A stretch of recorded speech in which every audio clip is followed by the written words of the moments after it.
Hello, and welcome back to When the Dutch Went to Space. We have arrived at episode number 20. I don't think I imagined I would get all the way up to episode number 20, but here we are. It's called Base Preparations. We're preparation for the moon base, of course. But before we do that, we have a crew rotation on the 4th of October 1971. We have a Kepler 5b launching to low Earth orbit, launching from the Netherlands, of course, on their newly designed Aurora vehicle, which is hydrogen powered, and you can see it first stage getting all the way up to orbit, and then its second stage is of course also hydrogen powered by two RZ-20 British engines that we've been using for quite a while. So this is a reliable vehicle, and we're ferrying Ian Hughes, Jesse Martin, Marion Hernandez and Peter de Graaf to the station, and Sally Wright, who's still up there, our American friend,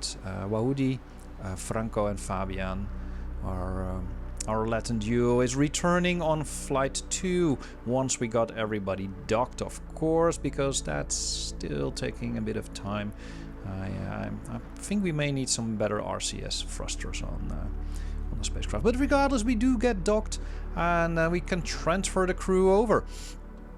And I'm sure they will have a great time on the station. I did notice that the existing crew is quite stressed out. They've been up there for half a year, and yeah, they're quite stressed. So let's get them home safely on our newly designed spacecraft.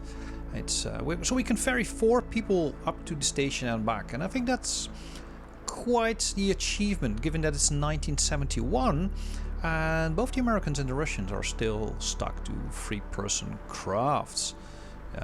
For the lunar missions we'll probably stick to 3 because of resources, but we'll get to that in a moment. First, on January 8, you can see something very special here. Not only are you witnessing the launch of a new lunar lander, but you're looking at VPOL 7, VPOL standing for Variable Payload Adapting System or Launching System, and it's a new rocket design. I did a special episode on that. It's the next generation, so it's powered by the Vulcan engine, just like Europe 5 in real life is. But this one is a very configurable design. So it's a 2-stage rocket that can launch 70 tons to low Earth orbit while being underfueled, having only 2 boosters, and also having a limited amount of liquid hydrogen and liquid oxygen on board. We can use the exact same rocket, fill it to the brim, add 2 more boosters, and blow at least 100 tons to low Earth orbit. So this is going to be our Saturn V, our L1 equivalent for Europe. But for now we don't have the launch pad, so we're using Launchpad 6, which was designed for a Carolox booster, which is quite heavy. So we managed to not get 30 tons to low Earth orbit, but almost 70. You're also looking at a new translunar injection stage, which is very similar to the one we had before. But this one has a little bit more delta V, and it should be able to get us all the way there and put our 15-ton lander, or nearly 20-ton lander, into orbit. But yeah, that did not turn out that way. The lander's going to end up in a 30 by 120 kilometer orbit. I apparently did a miscalculation somewhere. I think we can still salvage the mission. I'm pretty sure we can. But I had hoped to put it in a 50 by 50 kilometer, as we usually do. On February the 10th, 1972, we're splitting a Space Lab into Space Lab Alpha and Space Lab Beta. We're detaching the older parts of the station, which were the 2nd generation, but they were using still 1st generation architecture. And this truly now leaves us on Space Lab Beta with the next generation pieces of hardware. We have the Holland House, which is a huge laboratory.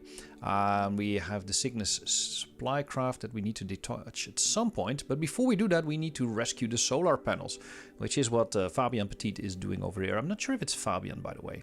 I think my log said Fabian, but it might also have been Peter. I don't know.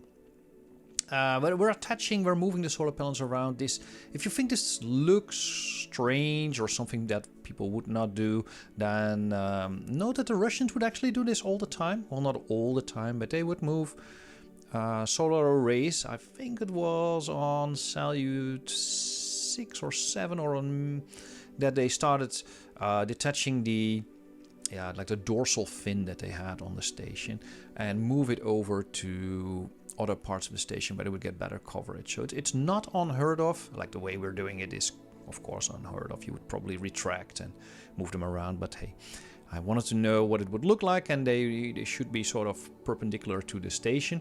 So we're moving them around, adding them to the Space Lab. This would have never fitted in any fairing. I think the Space Lab was already very big for the fairing size that we used. But the solar panels are now in place, and together with the Japanese docking module, we have quite a nice, small, effective station. And hopefully my crew will stay alive, because every time I speed up beyond 1,000 times speed acceleration, Kerbalism decides to kill my crew up here. So we're progressing very slowly.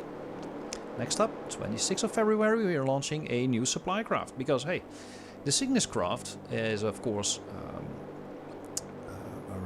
the solar planets of it have been removed. And to be quite honest, the supplies on it are very, very low. So we need more supplies.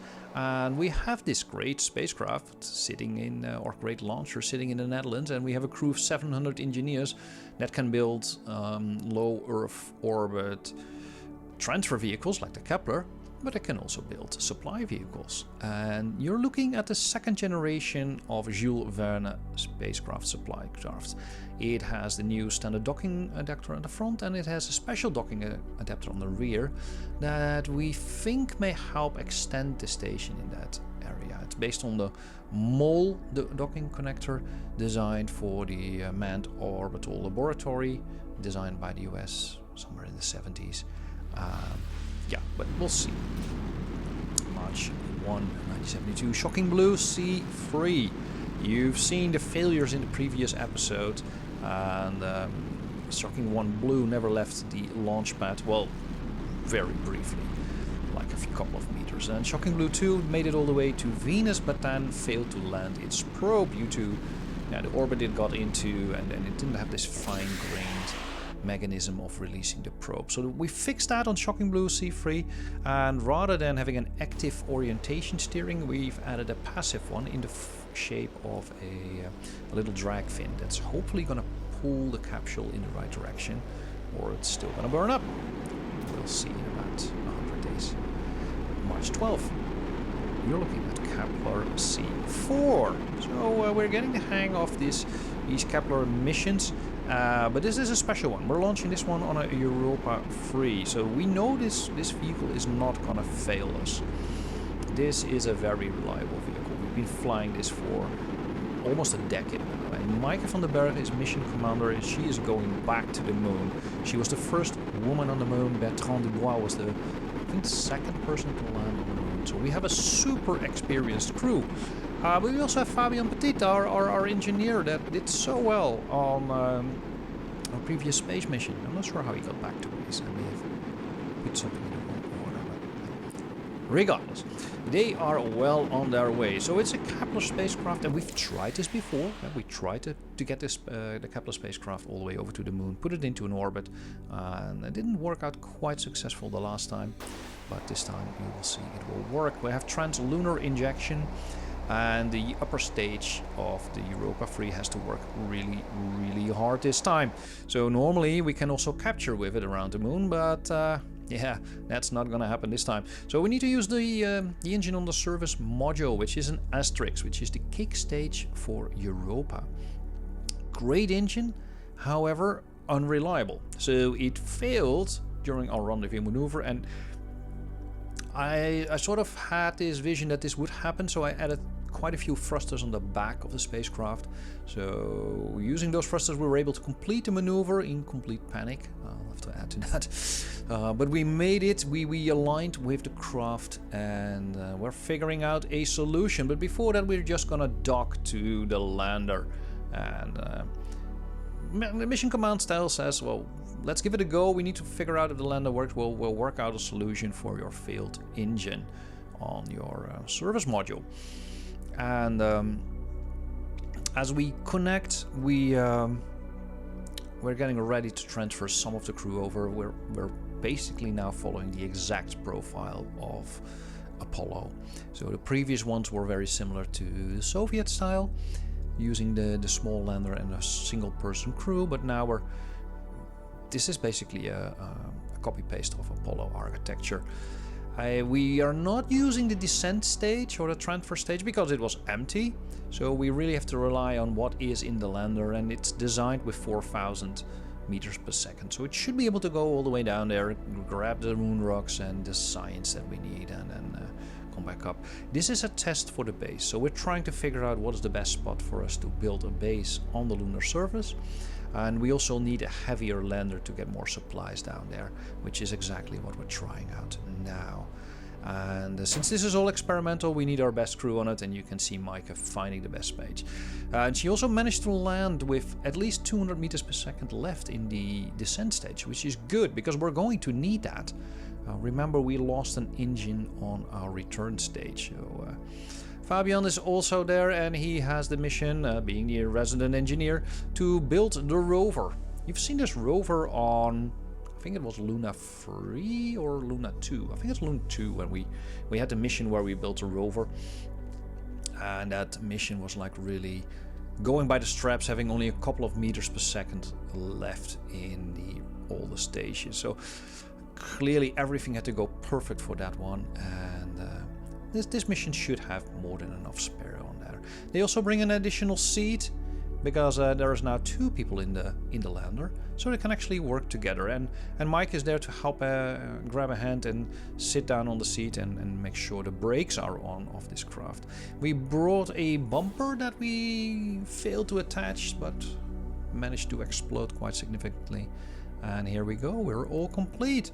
And this rover suffers from the same problems as the previous one, in the fact that the colliders of either the wheels or the base, I think it's the base, collide with the surface, and only when you move very gently you can actually make it happen.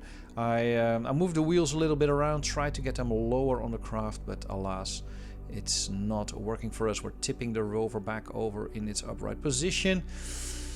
And this will work at some point, but it's a drag. We need a better rover. We need a better solution, and I need to figure out if it's the wheels. See, if you just don't touch the accelerator, it will roll down the hill quite nicely.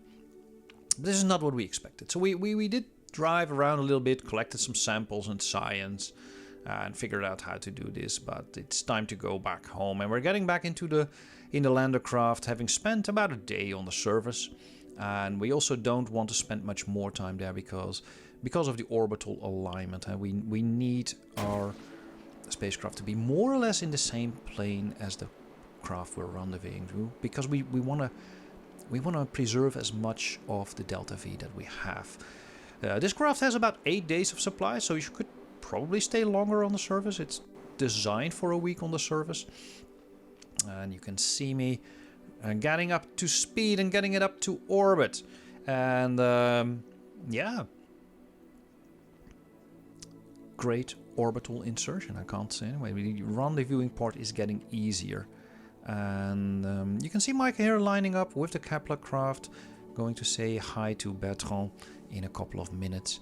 And she's coming back with tons of science and moon rocks, because we've landed, I think we were in the highlands, and we had not been there before, so lots of new science is coming our way. So we don't have an engine, so we're using the engine on the ascent stage. Yes, but we're using the same fuel, so I managed to move the fuel around and use that to push us out of our way. We do need to let go of our lifeboat because of oxygen. I actually had to depressurize the cabin and deactivate the oxygen pressure regulator, so we would have enough oxygen to get home safely. So they're in their suits for 5 days now. That's gotta be smelly. And our typical re-entry is a 2-pass re-entry, but for some reason we needed 3 passes on this one. Regardless, the capsule has been designed with, I think, 2 to 3 days worth of both energy, electricity. I think 2 days. 2 days of electricity, water, oxygen, food. So they're quite happily doing multiple passes re-entry. and they make it back home safely. So in fact, the architecture isn't bad, but it's not perfect either. So before we can go all the way for the moon base, we do need to do a couple of upgrades on this design. But we're welcoming the team back home safely. And with that, we've come to the end of yet another episode. I hope to see you in the next one. And if you want to know more about the series, go back to the first episode and figure out why the Dutch would actually be a great leading party within the ESA.